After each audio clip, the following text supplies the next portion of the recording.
toi dans ce temps. Et on te les remet entre tes mains, Seigneur, au nom de Jésus. Amen.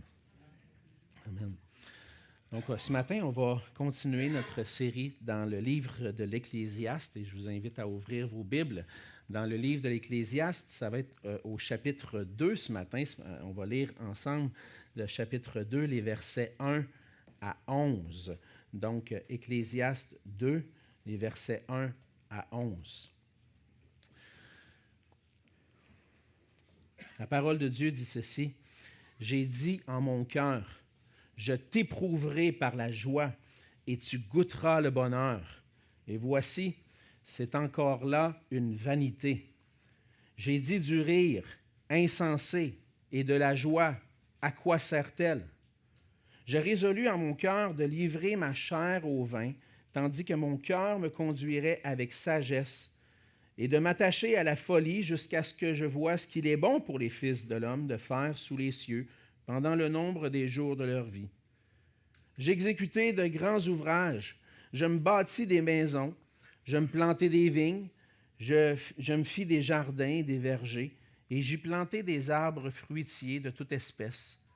Je me créai des étangs pour arroser la forêt où croissaient les arbres. J'achetai des serviteurs et des servantes, et j'eus leurs enfants nés dans la maison.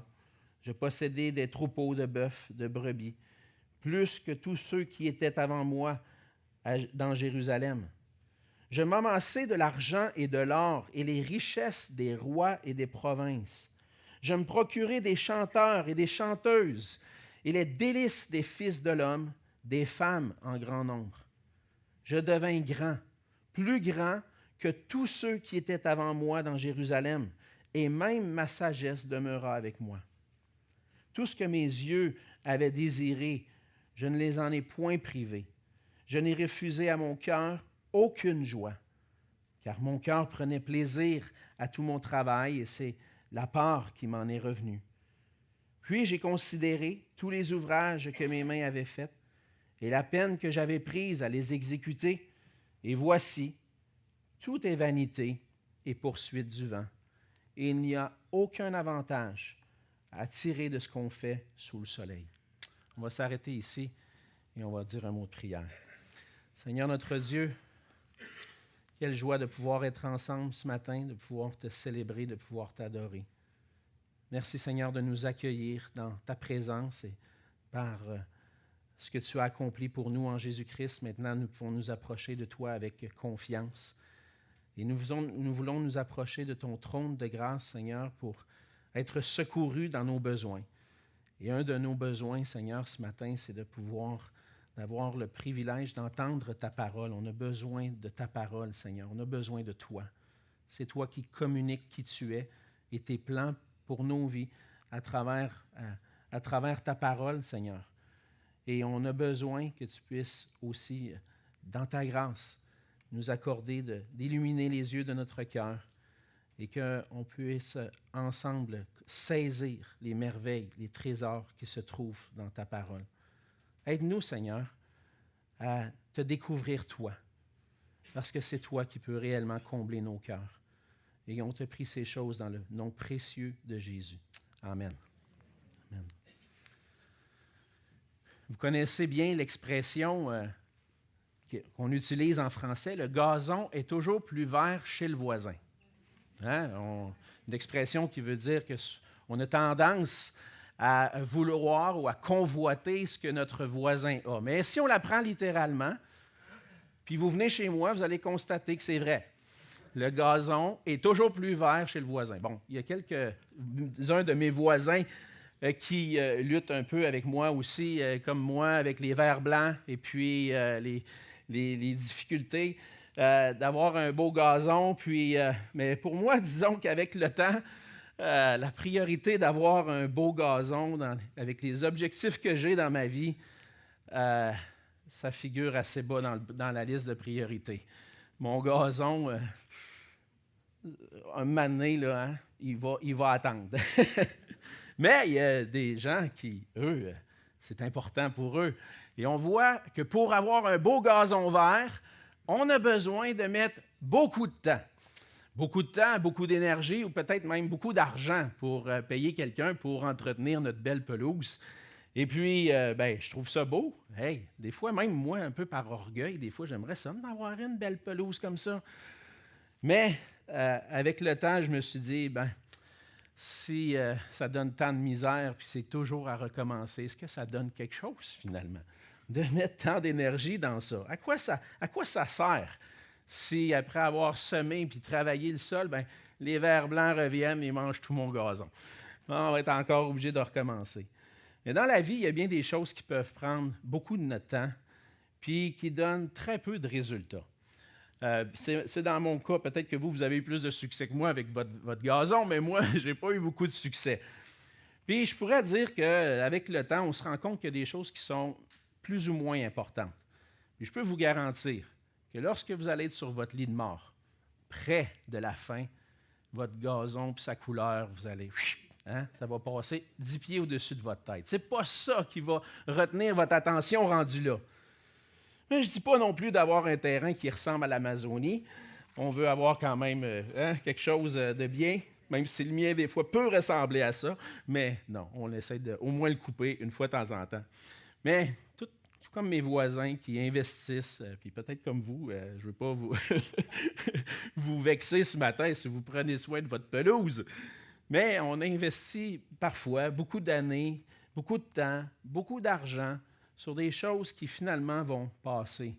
Et même comme chrétien, parfois, on va accorder parfois beaucoup de temps, d'énergie à des choses qui ont peu d'importance. En cherchant à tirer le meilleur profit de la vie, en cherchant à vouloir en profiter davantage, on a besoin de chercher la sagesse auprès du Seigneur, puis comme le dit Moïse dans le psaume 90, d'apprendre à compter nos jours pour appliquer nos cœurs à la sagesse. On veut appliquer nos cœurs à ce qui compte vraiment. Le problème, c'est qu'on manque souvent de sagesse, puis simplement parce qu'on n'écoute pas. Dans le passage de ce matin, on lit les réflexions du roi Salomon sur une question importante dans la vie, une question qu'il a énoncée au verset 3 du chapitre 1, qui est celle-ci. Quel avantage revient-il à l'homme de toute la peine qu'il se donne sous le soleil? Est-ce qu'il y a un avantage à tout ça? Est-ce que ça vaut la peine? Et c'est ce que nous sommes, parce qu'on va le voir, on l'a vu au début du chapitre 1, on a vu que finalement, une génération vient, l'autre s'en va. Finalement, on est comme un souffle, on est temporaire. Et puis, tout ce qui nous entoure, en quelque sorte, est comme un souffle. Et on va se poser la question, est-ce qu'il y a un sens à tout ça? La semaine dernière, on a vu que Salomon, dans la dernière partie du chapitre 1, avait, avec la sagesse, cherché à sonder, avec la connaissance, à en arriver à avoir une idée. Est-ce qu'il y a un avantage à tout ça? Puis à la fin, arrive en conclusion et dit, tout est vanité et poursuite du vent. Maintenant, si tout ce qu'on fait sous le soleil, humainement parlant, ne procure pas le bonheur ou va passer, est-ce que c'est possible quand même de trouver le bonheur dans notre monde? Et on va voir ensemble ce matin que Salomon, après avoir essayé la sagesse, a décidé de donner son cœur à la joie et a tout essayé pour trouver le bonheur, pour se rendre compte à la fin que la vie sur terre est passagère et que finalement, c'est encore une fois poursuite du vent. Et on va voir ensemble ce matin que puisque les poursuites purement humaines ne mènent à rien, le vrai sens à notre vie se trouve dans la crainte de Dieu. On a lu une partie de l'Ecclésiaste ce matin, les versets 1 à 11, et on va regarder davantage un peu ces versets-là, mais on veut toujours garder à l'esprit l'ensemble du livre, parce que si on perd de vue l'ensemble du livre, ce qu'on vient de lire ce matin, c'est déprimant. Ça ne nous tente pas. On dit, regarde, pourquoi tu me lus ça ce matin? Ferme la Bible, moi je vais m'en aller d'ici, ça ne donne rien. Mais il faut prendre le temps de considérer tout le livre pour bien saisir l'idée qui est dans ce passage. On voit premièrement dans les versets qu'on a lus ce matin que les poursuites purement humaines de ce monde ne mènent à rien. on voit que Salomon va s'adonner à trois grandes poursuites. Dans les versets 1 à 3, on lit ceci, il dit « J'ai dit en mon cœur », bon, on garde à l'esprit ce qui vient d'être dit juste avant, j'ai donné mon cœur à chercher la connaissance, de sonder les choses par la sagesse, puis finalement, c'est vanité, poursuite du vent. Puis c'est la sagesse apporte de la douleur, du chagrin. Bon, OK. Si j'ai de la peine parce que la sagesse m'a fait connaître toutes sortes de choses, puis que finalement, ça mène à une peine, bien, je vais au moins essayer d'avoir de la joie au milieu de la peine que je viens de trouver. Si ce n'est pas la connaissance de tout ce qui se fait sous le soleil qui va me donner de la joie, peut-être c'est d'autres choses. Et c'est ce qu'il fait. Il dit en son cœur, « Je t'éprouverai par la joie et tu goûteras le bonheur. » Et puis, dans un sens, devant le fait que tout passe et rien ne reste, Salomon entreprend de donner son cœur à la joie. Le texte veut littéralement dire la gaieté de cœur. On pourrait même dire au rire, parce qu'on va le voir un peu plus loin, on voit ensuite au verset 2, chercher dans le fond à avoir du fun. C'est ça qu'on pourrait dire comme ça. Il voulait avoir du fun. Je suis allé voir tous les shows d'humour du gala Juste pour rire. Dans le fond, là, si c'est triste, on va oublier tout ça, puis on va aller trouver dans l'humour de la joie dans notre cœur. On va rire, on va avoir du fun. Et puis, il va aller finalement considérer que ça ne fonctionne pas. Déjà, verset 1, « Et voici, c'est encore là une vanité. J'ai beau donner mon cœur à la joie, chercher le bonheur dans le monde à travers le rire, à travers le fun, ça ne fonctionne pas. » On va dire, je vais essayer d'autres choses. Dans le fond, même sa conclusion, verset 2, c'est « J'ai dit du rire insensé et de la joie, à quoi sert-elle? » Hey, ça n'a rien donné. Je n'ai pas réussi à trouver quelque chose qui va me combler à travers le fun. On va aller trouver du fun ailleurs. Verset 3. « J'ai résolu en mon cœur de livrer ma chair au vin, tandis que mon cœur me conduirait avec sagesse, et de m'attacher à la folie, jusqu'à ce que je voie ce qu'il est bon pour les fils de l'homme de faire sous les cieux pendant le nombre de jours de leur vie. » Donc, si ça ne fonctionne pas avec le rire, peut-être qu'en prenant un petit coup de temps en temps, ça devrait régler le problème. On va virer une brosse. Puis aujourd'hui, on peut, on va fumer un petit joint. Là, ça va faire oublier les problèmes. C'est légal à cette heure. On prend un petit joint, ça va nous tranquilliser, ça va nous faire oublier les chagrins de notre cœur. On va avoir du fun au moins, puis on va triper pour un petit bout. Mais finalement, à la longue, ça ne donne pas grand-chose. Encore une fois, ça ne fonctionne pas. Ça n'apporte pas le bonheur. Les plaisirs de ce monde, quels qu'ils soient, l'humour, le vin, les drogues, nommez-les, ne vont pas arriver à combler réellement notre cœur. Alors, si avoir du fun, ça ne donne pas grand-chose, bien là, on va se concentrer sur des choses qui peut-être vont durer un peu plus ou vont être valables. Peut-être que ça va m'apporter de la joie. Alors, versets 4 à 7, il explique toutes ces entreprises, tous ces projets. Bon, si la coulée douce, ça ne fonctionne pas, on va travailler. En travaillant, on va peut-être réaliser quelque chose qui va nous combler, de cette vanité, de tout ce qui est temporaire. Et là, Salomon va expliquer à travers tout ce qu'il dit. Il dit, j'ai exécuté des grands ouvrages, j'ai bâti des maisons, planté des vignes, fait des jardins, des vergers, etc. Il y en a, fait des affaires. Il a bâti sa maison dans le sud, il avait son chalet dans le nord. Il y allait de temps en temps, il pouvait aller à la pêche de temps en temps aussi, aller à la chasse, jouer au golf. Il a tout essayé, dans le fond, mais il a appliqué son cœur à exécuter des grands ouvrages. Puis c'est en réalité ce que la plupart des rois faisaient à cette époque-là. La plupart des rois cherchaient à qu'on garde un bon souvenir de leur passage au pouvoir. La même chose aujourd'hui. Hein? On a entendu récemment parler du décès de Brian Mulroney, un premier ministre au Canada pendant plusieurs années. Et qu'est-ce qu'on entendait à la radio? Qu'est-ce qu'il a fait? Qu'est-ce qu'il a réalisé? Voici comment il a aidé la société à progresser dans tel ou tel domaine. Donc, ce qu'on se souvient d'un homme, c'est ses réalisations. Donc, on va se rappeler de moi. Je vais adonner mon cœur à travailler, puis Salomon s'est adonné au travail. Et puis, dans le fond, à travers ce passage-là, on voit même que beaucoup du langage qui est utilisé ressemble au mandat que Dieu a donné à l'homme dans Genèse 1 et 2. De travailler, de cultiver la terre et de garder le jardin, protéger le jardin. Le langage, lorsqu'on le compare, est récent. Donc, il dit, je vais trouver mon bonheur dans les grandes réalisations, mais à travers ce que Dieu demande. On va cultiver, on va bâtir, on va faire ce qui est nécessaire. Mais à la fin, il ne trouve pas la joie dans les grands accomplissements. Et parce que ce qu'il laisse derrière lui, c'est ça la question, qu'est-ce qui va rester? Bien, il ne restera pas grand-chose.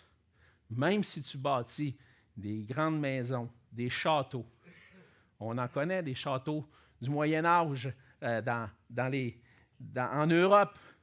Si on ne les entretient pas, le vent, la pluie, les intempéries, le temps fait son travail, puis ces maisons-là vont dépérir. On a besoin de continuer de les entretenir, sinon ça dépérit. C'est temporaire. En fait, sa conclusion, c'est que même les plus grands accomplissements dans ce monde ne peuvent nous donner la joie véritable. Alors, il va continuer en disant, peut-être que ça va être l'argent. Verset 8, « Je m'amassai de l'argent, de l'or, des richesses des rois et des provinces. » Et là, avec tout cet argent-là, je n'avais pas la radio, je n'avais pas mon Spotify dans mes oreilles. Fait que je me suis embauché des bandes de musique. Les bandes jouaient dans ma maison. Hey, le guitariste, le drummer, tout le monde était dans la maison chez vous. Puis lui, il pouvait se payer ça. Ça coûte cher, un band, là. Louer un band pour une soirée, ça va vous coûter au-dessus de 1 000 $. Mais lui, il avait ça chez lui. Des chanteurs, des chanteuses. On va se donner de la joie. Même plus que ça. Pas juste des chanteurs, des chanteuses, mais les délices des fils de l'homme, des femmes en grand nombre. Et on sait que Salomon a eu plusieurs femmes, 300 femmes, 700 concubines. Il y avait tout un harem. Il a donné son cœur à ça. Je vais avoir du plaisir à travers mes plaisirs selon la chair. Et qu'est-ce que ça l'a donné? Ça n'a pas donné grand-chose. La poursuite des richesses mène à rien. On sait que Salomon a été un des plus riches. Dans 2 Chroniques, chapitre 9, verset 22, on lit que le roi Salomon fut plus grand que tous les rois de la terre, par les richesses et par la sagesse. Les rois étaient très riches, mais celui qui les a surpassés en richesse et même en sagesse, Salomon. Salomon avait tout. Et dans le fond, on en vient, puis il en vient à la conclusion. J'ai considéré tout ce que j'ai accompli, tout ce que j'ai fait, verset 11, tout est vanité et poursuite du vent. Tout disparaît. Tout est temporaire. Alors, ça c'est tout à fait normal, on en vient à la question. Si les plaisirs du monde, les grands accomplissements, l'argent, tout ce que l'argent peut me procurer, si tout ça ne peut pas me satisfaire, qu'est-ce qui va réellement me satisfaire? Dans le fond, pourquoi je m'adonne à rechercher ces richesses-là? Pourquoi est-ce que je poursuis ça? Et bien souvent, parce qu'on oublie.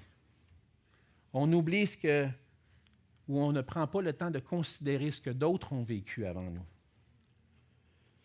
La sagesse nous dit dans le Proverbe 23, 4 et 5, « Ne te tourmente pas pour t'enrichir, n'y applique pas ton intelligence. Veux-tu poursuivre du regard ce qui va disparaître? » car la richesse se fait des ailes. Et comme l'aigle, elle prend son vol vers les cieux. Ça donne quoi? Si tu donnes toute ton énergie pour t'enrichir, appliquer ton intelligence à ça, et là, que ça va disparaître, ça donne quoi?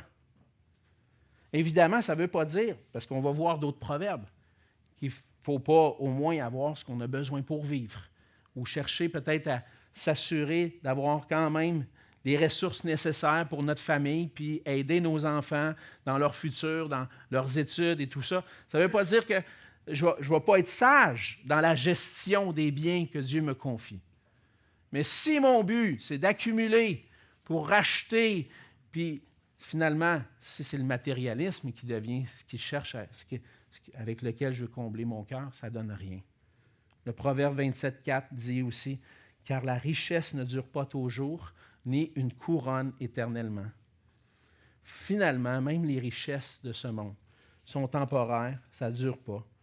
Ce n'est pas les richesses qui nous amènent au bonheur. Au travers de la recherche de bonheur, la quête de sens de Salomon, on voit que ça ressemble beaucoup à notre propre quête de sens, de bonheur. Et malheureusement, bien souvent, on valorise très peu la sagesse de ceux qui nous ont précédés. Et je réalise que dans les nouvelles générations, c'est de plus en plus le cas. Ceux qui vont m'influencer, c'est plutôt ceux qui font des affaires cool sur leur chaîne YouTube ou dans les YouTube Shorts ou sur TikTok. Eux autres sont cool. Eux autres sont cool parce que, hey, ils ont des millions de subscribers, eux autres. Des millions d'abonnés. Hey, il fait du cash. Mr. Beast. Man, il en fait tellement qu'il donne des 100 000 piastres au monde. Puis il est devenu populaire. Hey, ça, c'est nice. Ça, c'est hot. Moi, je veux faire ça. Je veux avoir ma chaîne YouTube. Je connais un peu mes jeunes.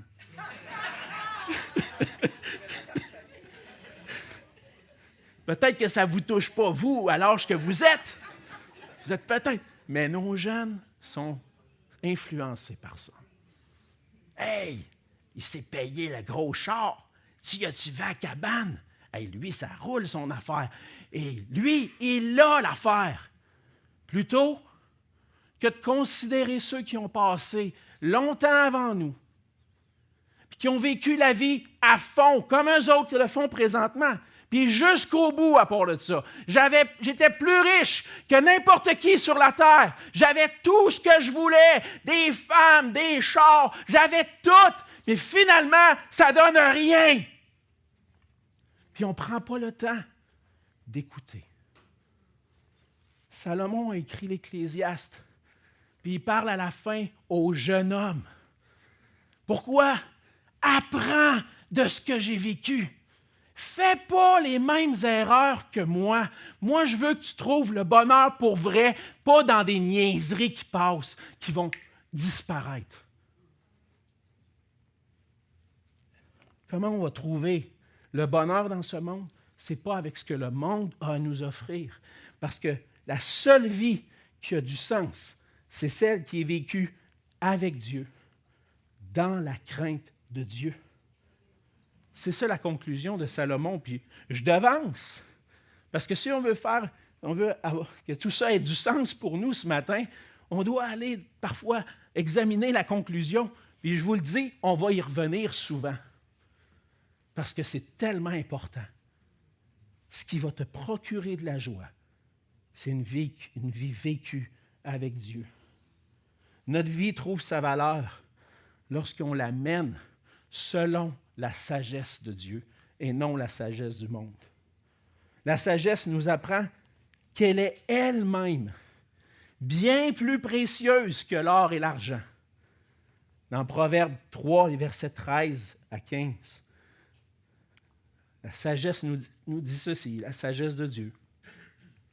Heureux l'homme qui a trouvé la sagesse et l'homme qui possède l'intelligence, car le gain qu'elle procure est préférable à celui de l'argent et le profit qu'on en tire vaut mieux que l'or. Elle est plus précieuse que les perles. Elle a plus de valeur que tous les objets de prix. L'homme qui a tout possédé te dit, ça vaut rien, mais la sagesse, ça vaut quelque chose. Poursuis-la. Poursuis-la. Et cette sagesse-là, c'est où est-ce qu'on la trouve? Comment on peut la trouver? Mais c'est dans la crainte de Dieu qu'on trouve la sagesse. C'est dans la crainte de Dieu qu'on trouve un sens à notre vie. Notre vie doit être vécue avec une perspective éternelle. La perspective éternelle m'amène à vivre dans la crainte de Dieu. Dans le Proverbe 1, verset 7, vous connaissez bien.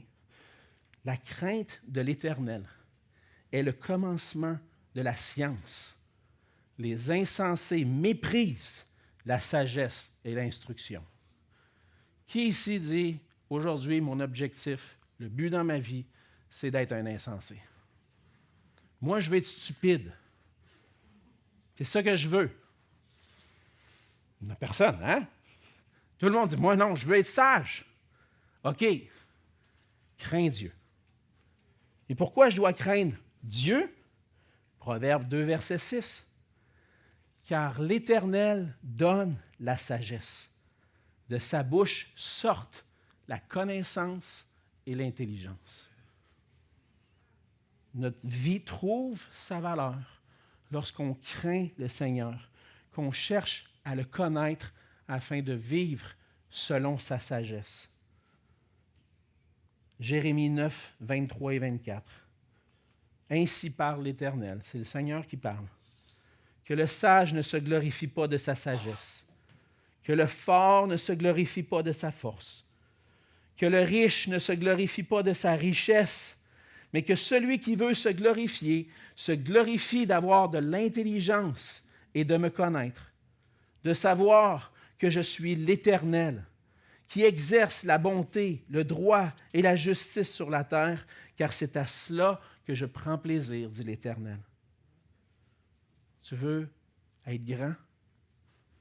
Commence par t'humilier devant le Dieu qui possède toute la sagesse, toute l'intelligence.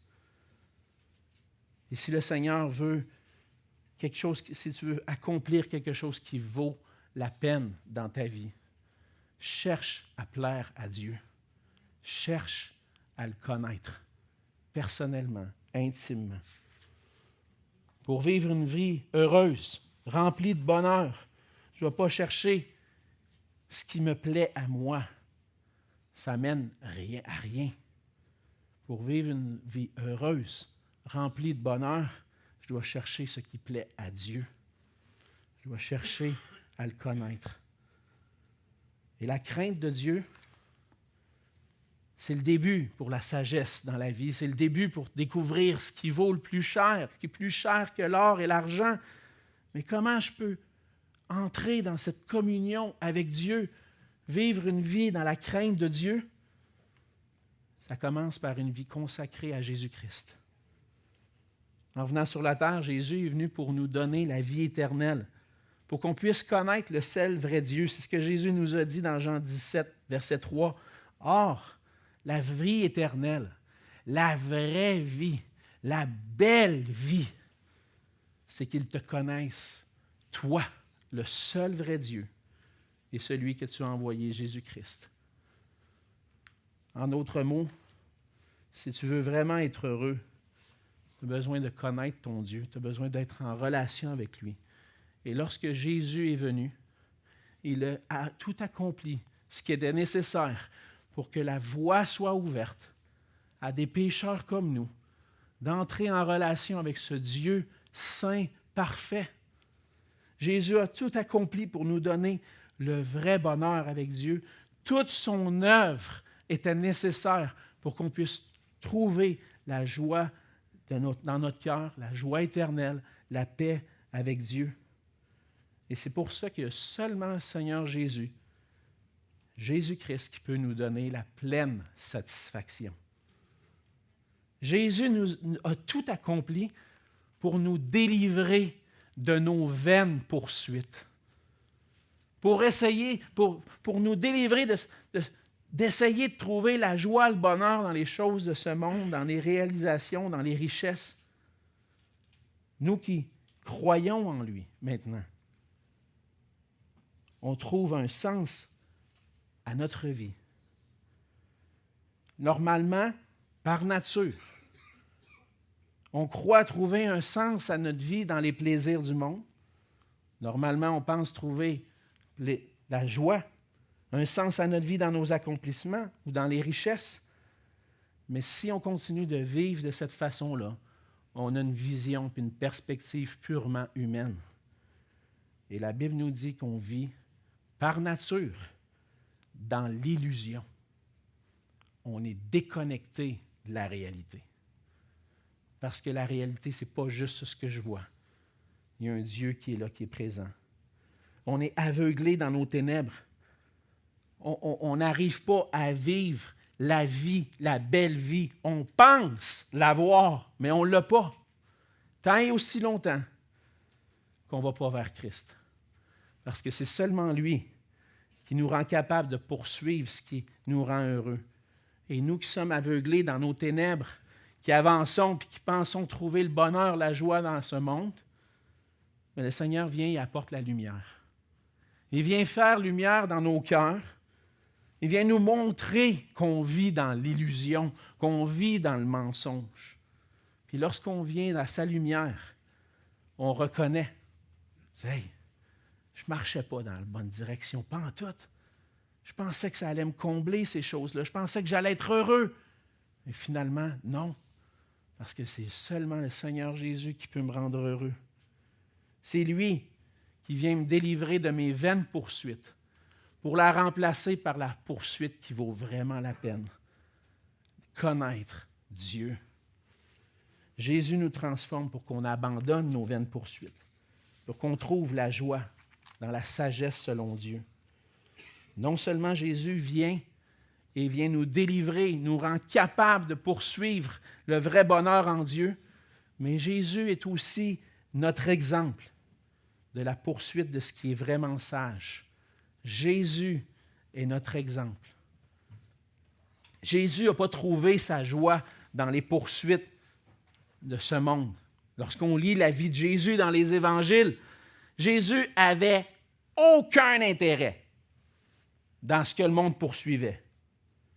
Évidemment, le Seigneur Jésus était sans péché. Il n'était pas entaché par le péché comme nous. Il ne vivait pas dans l'aveuglement comme nous. Lui, il connaissait le Père, il connaissait la vérité. Il était la lumière du monde. C'est pour ça qu'il vient apporter cette lumière-là. Il n'y avait aucune part avec les œuvres des ténèbres. Il n'a pas poursuivi ça. Et le Seigneur Jésus a enseigné à ses disciples de ne pas trouver leur joie dans les grands accomplissements ou dans les richesses. Il enseignait dans le Sermon sur la montagne. Inquiète-toi pas du lendemain. Le lendemain va avoir soin de lui-même. Poursuis pas les richesses qu'à un moment donné, le voleur va venir l'enlever ou que la rouille va détruire. Ça ne donne rien. Et Jésus poursuivait une chose.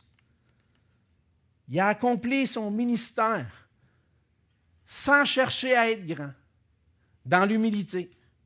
Il a accompli son ministère, pas en cherchant la gloire ici-bas, mais dans l'humilité, la pauvreté. Il a enseigné à ses disciples à chercher Dieu. Jésus, l'homme dont la sagesse a surpassé celle de Salomon, n'a pas cherché, lui, sa joie dans les plaisirs, dans les grands accomplissements, dans les richesses. Notre Seigneur Jésus a trouvé sa pleine satisfaction dans l'accomplissement de la volonté de son Père. C'est ça qui a satisfait Jésus. La relation intime qu'il avait avec son Père et le désir d'obéir parfaitement à son Père. Ce qui a motivé, comblé les désirs de Jésus tout au long de sa vie, c'est d'accomplir la volonté de son Père. Jésus est venu accomplir le plan parfait de Dieu, ce que Dieu voulait. Il est venu nous faire connaître la gloire de Dieu, la sagesse de Dieu. Il nous a fait connaître le Père en nous apportant sa parole en Jean 17, 4, les versets 6, Jean 17, 4 et 6 à 8. Il dit, voici ce qu'il a fait. Je t'ai glorifié sur la terre. J'ai fait connaître. J'ai achevé l'œuvre que tu m'as donnée à faire. J'ai fait connaître ton nom aux hommes que tu m'as donnés du milieu du monde. Ils étaient à toi et tu me les as donnés. Et ils ont gardé ta parole. Maintenant, ils ont connu que tout ce que tu m'as donné vient de toi, car je leur ai donné les paroles que tu m'as données. Qu'est-ce que Jésus a fait? Qu'est-ce que Jésus a fait? Il est venu faire connaître le Père. Il est venu faire connaître la personne la plus importante que tu dois connaître. Il est venu te faire connaître celui qui va combler ton cœur. Et c'était le mandat de Jésus d'accomplir ça, de faire connaître le Père. Et Jésus a trouvé sa satisfaction dans le fait de faire connaître son Père. Dans Jean 4, verset 34, Jésus leur dit, ma nourriture est de faire la volonté de celui qui m'a envoyé et d'accomplir son œuvre. Qu'est-ce qui a comblé Jésus réellement? La volonté de son Père, l'obéissance à son Père. Et l'œuvre que Jésus est venu accomplir, l'œuvre n'était pas facile à accomplir. La volonté de son Père, Jésus nous montre à travers ça qu'il est l'exemple parfait d'une vie comblée. L'œuvre du Père que Jésus a accomplie était d'apporter le salut au monde à travers le don de sa vie. En tant qu'homme, Jésus a vécu des moments angoissants, très angoissants. Vous vous souvenez de quand il était dans le jardin, qu'il a prié intensément le Père, « S'il est possible que cette coupe s'éloigne de moi. » Humainement parlant, c'était atroce ce qui s'en venait. Mais ma nourriture, c'est de faire la volonté de mon Père. Ma nourriture, ce qui me satisfait réellement, c'est de faire ta volonté. Alors il était prêt à obéir en allant jusqu'à la mort de la croix. C'est dans la crainte de Dieu, dans la crainte de son Père que Jésus a trouvé la pleine satisfaction pour son âme. Dans l'humilité, clairement, Jésus s'est soumis à son Père. Il est allé jusqu'à vivre ce qui était le plus atroce, mais à la fin, a trouvé la joie parfaite. Parce qu'on voit qu'après sa mort, Jésus est ressuscité, il est monté au ciel. Et Philippiens nous dit qu'il est assis à la droite de Dieu, puis qu'un jour, tout genou va fléchir devant lui. Pourquoi? Parce qu'il a accompli parfaitement la volonté de son Père. Ce qui a réellement comblé le cœur de Jésus, ce n'était pas les poursuites vaines, mais la poursuite de la volonté de Dieu, de la sagesse de Dieu. Et si les poursuites vaines de ce monde ne valent pas la peine, la crainte de Dieu apporte la joie parfaite. Seigneur Jésus a ouvert la voie pour qu'on puisse craindre notre Dieu. Comment est-ce que je peux craindre Dieu? Comment est-ce que je peux vivre cette relation avec Dieu, me soumettre à lui, puis trouver réellement ma joie? On a vu dans Jérémie, chercher à le connaître. Celui qui se glorifie de me connaître, que je suis l'Éternel. Je veux apprendre à connaître mon Dieu, je veux le découvrir. Je veux savoir c'est qui. Je veux savoir comprendre sa sagesse, sa grandeur. Pourquoi ça vaut si cher? Pourquoi l'or du monde ne vaut rien à comparer à ça? Pourquoi? Je veux découvrir c'est qui mon Dieu, sa grandeur, sa puissance, sa bonté, sa grâce. Comprendre, saisir, comme l'apôtre Paul disait dans Éphésiens, la hauteur, la profondeur, la largeur, la longueur, l'amour de Christ, la gloire de Dieu manifestée en Jésus-Christ. Si je veux saisir la joie parfaite, je dois craindre mon Dieu, apprendre à le connaître. Et ça se fait par sa parole. Tu veux être heureux? Tu veux goûter la joie parfaite? On va répéter ce que Salomon a répété tout au long des Proverbes. Écoute. Écoute. Écoute la parole de Dieu. C'est là que tu vas connaître son plan merveilleux de réconciliation. C'est là que tu vas comprendre que tu peux recevoir par la repentance et la foi en Jésus-Christ un salut merveilleux, la paix avec Dieu. Et là, tu peux, après ça, à travers ce que l'Esprit fait dans ta vie, transforme ta vie, te régénère, t'engager à poursuivre la gloire de Dieu qui satisfait réellement ton cœur. Tu peux, en plus de ça, partager ça autour de toi. Hey, Jésus en a fait tellement pour moi. Mon Dieu est tellement grand. Je veux trouver la joie à voir d'autres saisir cette joie-là par le salut qu'il a offert. Et comme Jésus, on peut poursuivre la vraie sagesse dans la crainte de Dieu. C'est là qu'on va trouver notre bonheur, notre joie. On a besoin d'appliquer, frères et sœurs, nos cœurs à la crainte de Dieu. C'est ce que Salomon enseigne dans les Proverbes. C'est ce qu'il dit à la fin d'Ecclésiaste, chapitre 12, verset 15. Écoutez la fin du discours. Crains Dieu et observe ses commandements. C'est là ce que doit faire tout homme. Parce que Dieu amènera toute œuvre en jugement au sujet de tout ce qui est caché, soit bien, soit mal. Crains Dieu. Crains Dieu. Et pour ça, on a besoin d'examiner nos vies, de prendre le temps de s'arrêter. Seigneur, suis-je en train de courir après des vaines poursuites? Suis-je en train de donner mon cœur pleinement à ta gloire? Je dois faire l'inventaire de mes objectifs. Qu'est-ce qui me motive? C'est quoi mes buts? C'est quoi mes projets? Qu'est-ce que je suis en train de faire? Elle va où mon argent? Où va mon temps? Où vont les ressources que le Seigneur me donne? Où est-ce que ça s'en va tout ça? Est-ce que ça s'en va à l'endroit où Dieu veut que ça aille? Est-ce que je suis en train d'appliquer mon cœur à le craindre? Puis faire la réflexion, ça ne prend pas 2 secondes un dimanche matin entre la fin du message puis la prière. Ça prend du temps. Je vous encourage, frères et sœurs, de vous arrêter, de relire Ecclésiaste, chapitre 2, de peut-être même réécouter le message en ligne, d'aller relire les passages qu'on a lus ensemble ce matin pour que tous nos cœurs soient appliqués dans la prière à connaître notre Dieu. Parce qu'on veut, comme Jésus, poursuivre ce qui va vraiment nous combler. On veut vivre pour la gloire de Dieu, parce que c'est là qu'on trouve notre bonheur. Prions. Seigneur notre Dieu, on veut te dire merci pour ta parole. Merci pour la sagesse qu'on trouve dans ta parole. Avec toute sa sagesse humaine et la sagesse que tu lui avais donnée, Salomon a quand même cherché à trouver son bonheur dans les choses de cette vie, dans les multiples poursuites. À la fin, il s'est rendu compte que ça ne mène à rien. Parce que tout ce qui vaut la peine, c'est toi, Seigneur.